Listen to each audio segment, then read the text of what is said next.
સપનાઓની સવાર. આ સવાર ફક્ત એક દિવસની શરૂઆત નથી. આ સવાર તમારા સપનાઓની શરૂઆત છે.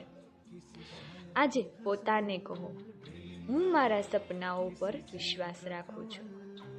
દરેક નાનું પગલું મને મારા સપનાઓની નજીક લઈ જાય છે. ડર નહીં, હિંમત પસંદ કરો. કારણ કે જે વ્યક્તિ સપનાઓ જોવાનું બંધ નથી કરતી, એની સવાર હંમેશા સુંદર બને છે. આજનું વરદાન: મારા સપનાઓ જરૂર પૂરા થશે. સપના કેવી રીતે લખવા જોઈએ? સપના કેવી રીતે લખવાથી પૂરા થાય? સપના કેવી રીતે લખવા જોઈએ? તો સપના વર્તમાનમાં લખવા જોઈએ. જેમ કે મારું આ પ્રવાસે જવાનું સપનું પૂરું થઈ ગયું છે.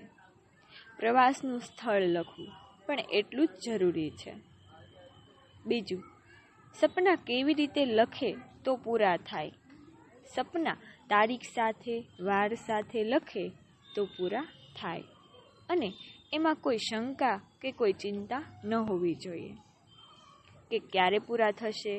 મેં લખ્યું છે, બસ તમે ખાલી જે સપનું પૂરું કરવા માંગો છો એ સપનાને મહેસૂસ કરો.